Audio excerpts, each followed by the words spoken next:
Okay, so for your kinematics, there's actually some additional parts for certain schools only. Because for kinematics itself, some schools will actually teach this set of equations, which we call kinematics equations itself. Now, these two, right, or these few, they are actually derived from your acceleration formula, as well as your area under your VT graph. Okay, now why do I not use S is half VT itself? Because there could be different shapes. So because of all the different shapes itself, we don't actually use the formula for this. So basically all of this actually derive from these two. So if you're actually proficient with these two formulas itself, you don't need to memorize this. But why do we need to learn this equation is to save time. Okay, because it's very good at saving time. Instead of drawing your graph, use the what? You need to use simultaneous equation to solve. You just need to use this set of formulas and you can solve all of them. Okay, and take note, they must be SI units. And one of the limitations for this is that you must be moving at constant acceleration. Acceleration must be constant. If it's not constant and you don't use SI units, you cannot solve any of these questions at all. Zero, nilch. Okay, so you can see over here, V is U plus AT at displacement S. Take note, S is displacement, not speed. Half U plus VT, S is UT plus half AT square, and V square equals to U square plus 2AS. So let's take a look at your two examples here. Initial velocity, this is U. So if you need to, write down U is 30 meters per second. Light turns yellow, he applies the brakes and come to a stop. Stop means V is 0. Okay, deceleration, this is A, but do take note, deceleration means I have negative 8 meters per second square. You want to find what is displacement, and they did not tell us time. So we need to use the formula that doesn't involve time. So the formula that doesn't involve time would be V square equals to U square plus 2AS. So now our only unknown should be S. Now we just need to throw in the numbers. 0 is equals to 30 square plus 2 negative 8 and your displacement over here. Okay, let me clean up nicely.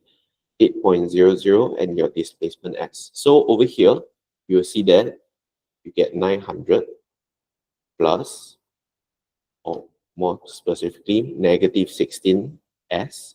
So what does that tell you? It tells us that 16S is 900. So your displacement S is just 900 divided by 16. Okay, so press your calculator itself. You end up with 56.25. And because most of the answers here are all 3SF, we're going to use 3SF for this answer. Bracket 3SF. So you should get 56.3 meters per second. So you can see we don't need to use whatever graph that we have. You can just use this equation and solve. Now, just do take note, you must have constant acceleration or deceleration. If you have this, you cannot solve at all.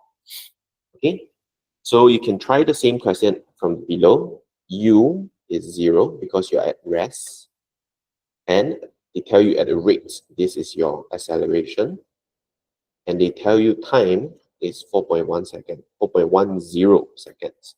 Find your displacement S. So you can see this equation itself, we do not have any kind of velocity. So look at the equation. Which one doesn't have velocity? It is your third one over here. Okay, so S is UT plus half AT squared. So we can see over here, very easy, we can just throw in your numbers. 0 times time plus half. A is 6.00 and T is 4.10. So because of this, you can just press your calculator itself. You can get a very nice number, 0.564.1. Okay, half AT squared. My mistake, I forgot to square the one at the back, 4.1. So you end up with 50.43. And don't forget, 50.43, this is displacement. And most of your steps are all in 3SF, so we'll put 3SF as well. Okay, so you get 4.1, 50.4 meters. for your displacement itself. So that's all. Basically, the extra part is just learning this new set of formulas and memorizing them. Because this will not be given to you during the exam, you have to memorize this if you want to use them. So if you cannot remember them, I'll say once the paper starts, write all of this at the top right hand corner or the back of the page itself, so that if you need to refer to, go back to this. Okay, if you don't remember any of these four formulas itself, you don't remember, just go back to drawing the graph and using this and this to solve. Okay. Otherwise, you can just use this. You can see it's just a number game. Just put in the correct numbers and you can solve the answer.